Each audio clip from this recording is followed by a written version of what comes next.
So you probably figured out that I'm standing on a little bit of a crate. I think it needs a couple more inches for you and me.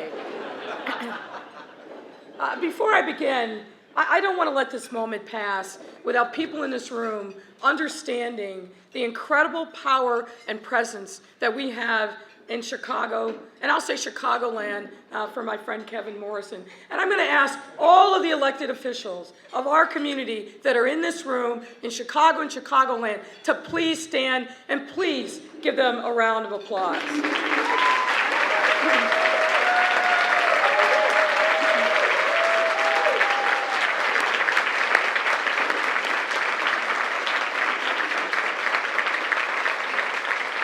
And what you see, ladies and gentlemen, is decades in the making. Decades in the making of sacrifice, support, organizing, people like Art and Pepe and others who paved the way for us and them to be able to stand in these rooms and represent our community proudly. So we have a lot to be proud about.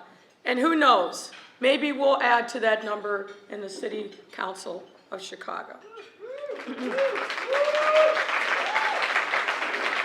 Now, anybody who knows me knows that I spend a lot of time thinking about history, both because I love learning, but also because I know that learning something from the past that has relevance in the here and now is valuable information.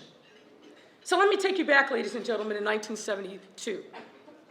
A gay man who grew up in New York State, a veteran of the Korean War, moved to San Francisco, to the Castro neighborhood, and opened up a camera shop. Many of you know who I'm talking about. In 1973, that gay man ran for the San Francisco Board of Supervisors. Now, at the time, these seats were citywide, not by districts. And that man was, of course, Harvey Milk. By all accounts, Milk was a vigorous campaigner and galvanized the gay community behind his campaign. But the citywide nature of that election worked against him, and he lost in that first election. But he persisted, and he eventually won in 1977. And consistent with his campaign promises, he got the board to pass one of the nation's first bans on discrimination against gay and lesbian people on the basis of sexual orientation, and bought us protections and public accommodations, housing, and employment. Now, you can clap for that. You should clap for that.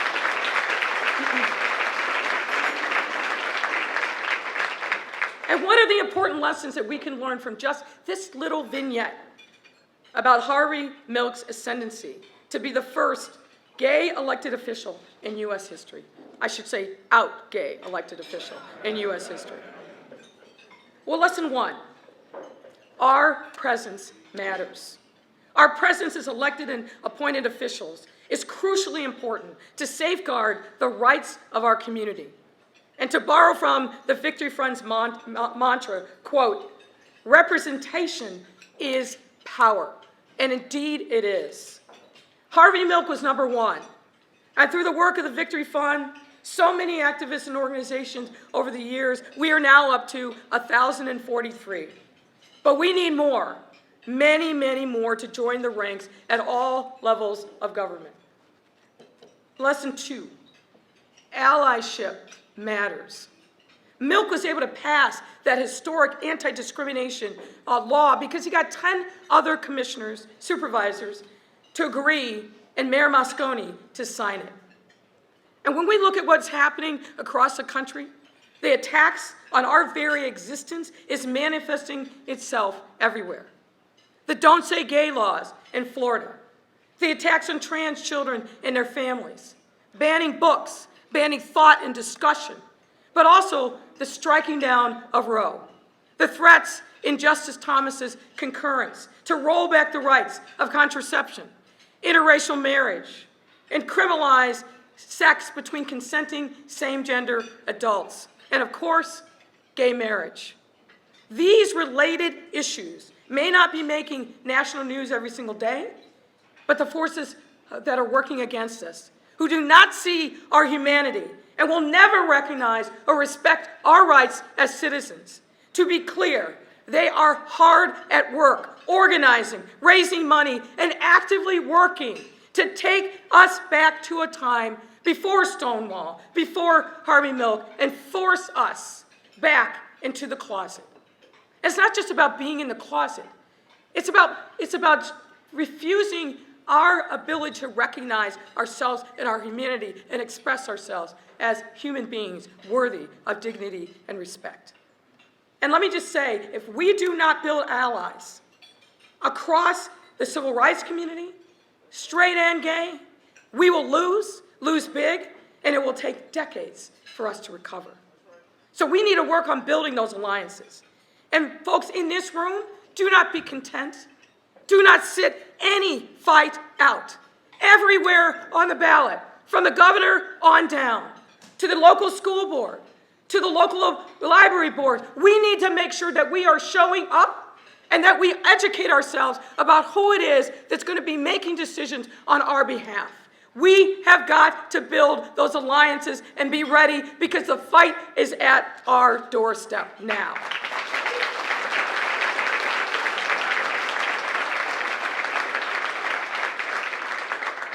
And that's why the work of the Victory Fund is so important.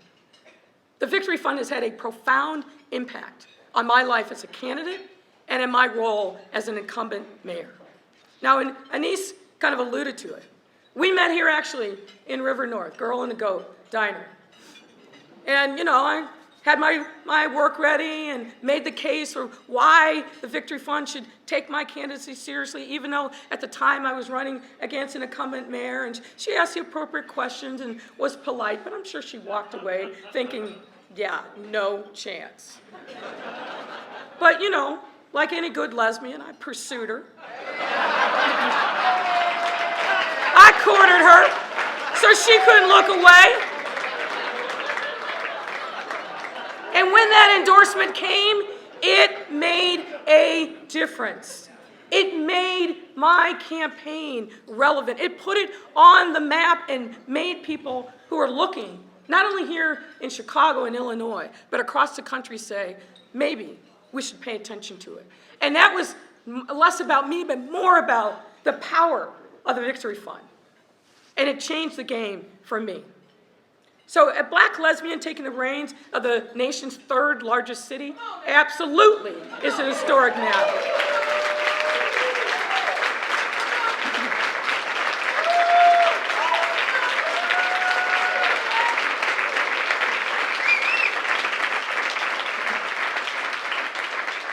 And I hope that my presence opens up opportunities to others. I know it makes a difference for me, for my wife, for our child. I know it makes a difference for those parents whose children want to live their authentic life, but are fearful, the parents are, about what the future will be. I hope it makes a difference, because we are doing profoundly good work in this city with the support of the elected officials that I asked to stand in this room.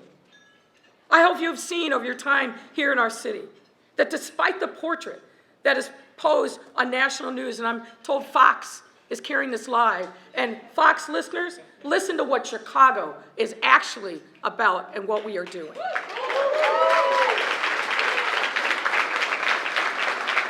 Our economy is the envy of the nation. Our businesses are thriving. And we are working hard to stitch back the social safety net that was frayed before COVID but fell apart during COVID.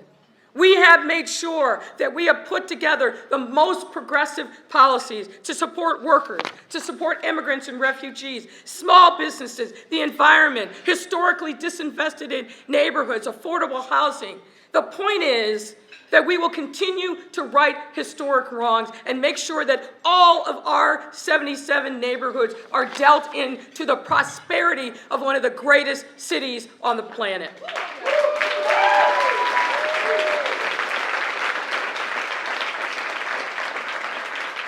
And of course, we made sure that we never take our eye from this community. We've expanded the flexible pool of housing to help our youth who are experiencing homelessness. We created an advisory council and revived the Equity Advisory Council because, as I said, representation and presence matters, and we have to have a voice and make sure that if Lori Lightfoot is mayor, or in some future time after the next 4 years, that we have a permanent infrastructure for members of our community to be at the table in those corridors of power. We help revise the Chicago Police Department's policies on interacting with transgender, intersex, and gender nonconforming people, and we expanded the number of liaisons to our community from the Chicago Police Department. Important work, more work to be done, but we are not resting. And folks, this is just the beginning. This is all to say that when the Victory Fund shows up, and empowers people like me, people like Greg Harris, people like others in this room, it changes the game, not only for candidates, but when we get a chance to lead and to govern, we live our values every single day. We live your values, and we protect our community by the work that we do. And yes, as you've probably figured out, I am running for re-election.